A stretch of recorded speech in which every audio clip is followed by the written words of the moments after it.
different things. Hedge funds are not mutual funds. The guy who started hedge funds don't want to be a mutual fund. Hedge funds are organized as private partnerships, and they're distributed as Reg D private placements. They're sold under 506C, which means no hedge fund for you if you're not accredited.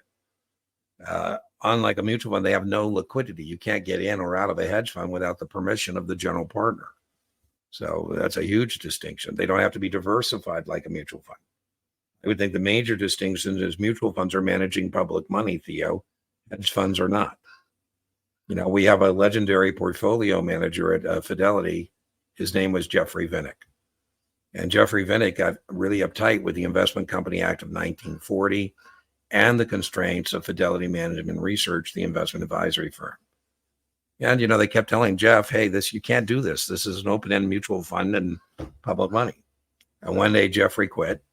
And he said, listen, if you like me with all the constraints of the Investment Company Act of 1940 and the constraints of my former employer, you're going to love me now.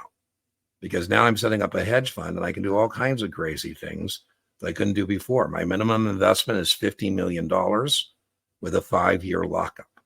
Wow. You know, mutual funds, Theo, typically charge 1%. Hedge funds typically charge 2 and 20. 2% of the assets under management, 20% of the profits. The guy who first set up the first hedge fund found in his studies that clipper captains of the 19th century would get 2% of the cargo's value and 20% of the cargo when they landed and sold it. And so he says, hey, that's what I'm doing. I'm the captain in this financial journey, 2 and 20. Stevie Cohen, who owns the New York Mets, he's a hedge fund guy.